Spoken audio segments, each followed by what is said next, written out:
Суд над оппозиционной партией Исламского Возрождения, которую власти, боясь конкуренции, объявили преступной. Носил продукты семьям заключенных членов ПИФТ. Досмотрите это видео до конца, и вы узнаете, как 87-летний бывший пифтовец получил 5-летний срок. Подписывайтесь на наши обновления, чтобы всегда оставаться в курсе событий. В буквальном смысле начинается средневековое судилище. У оказавшихся на скамье подсудимых нет адвокатов, даже государственных. Дела будут рассматриваться в закрытом режиме. Суд столичного района Исмаили Самани приговорил бывшего члена ныне запрещенной партии Исламского Возрождения к 5 годам заключения. Судебный процесс прошел за закрытыми дверями. Представители суда от комментариев отказываются, а родственники заявили, что 87-летний Даниёр Набиев был признан виновным в оказании материальной помощи родственникам заключенных членов ПИФТ. Саидисхок Бабоев, родственник осужденного, сказал 4 января, что приговор был оглашен 28 декабря 2020 года за закрытыми дверями.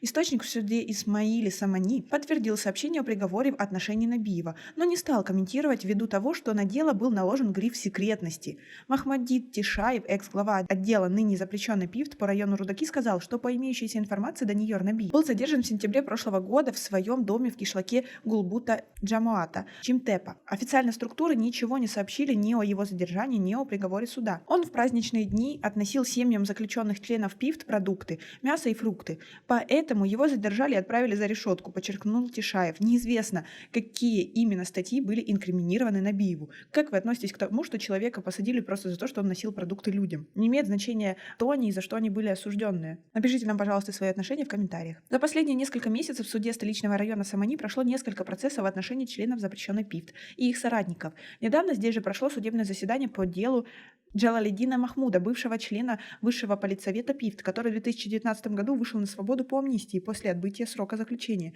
Летом 2015 года он был осужден на 5 лет за незаконное приобретение, хранение или ношение огнестрельного оружия. Теперь он отбывает второй срок длиной в 6,5 лет. Джалалиддин Махмуд был осужден за попытку насильственного изменения конституционного строя, и его уже перевели из СИЗО в исправительную колонию в Багдате. Один из родственников сказал, что он присутствовал в суде в день оглашения приговора. Когда зачитывали приговор, Джалалиддин сидел в клетке и молчал, добавил он. 29 сентября 2015 года Верховный суд признал деятельность ПИФТ экстремистской и террористической и запретил ее деятельность на территории республики. Таким образом, партия Исламского Возрождения оказалась объявлена вне закона и лишилась возможности защищать себя легальным политическим способом. Предлогом для судебного преследования исламской партии стал так называемый мятеж заместителя министра обороны генерала Абдухалима Назарзода. Руководство ПИФТ категорически отвергает обвинения и заявляет, что цель таджикских властей – убрать со сцены вторую после правящей партии влиятельную политическую силу в стране. Год назад рабочая группа ООН по произвольным задержаниям назвала необоснованным арест некоторых членов ПИФТ, в том числе Махмада Али Хаита, и призвала к их немедленному освобождению.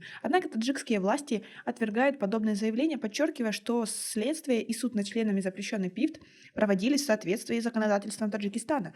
Рустам Шахмурод, бывший министр юстиции Таджикистана, сказал, что все заключенные находятся под стражей за совершенные преступления. Как вы считаете, их законно посадили за решетку? Было за что? Напишите нам, пожалуйста, в комментарии. У нас на этом пока все. Оцените наше видео подпиской и лайком. До скорой встречи.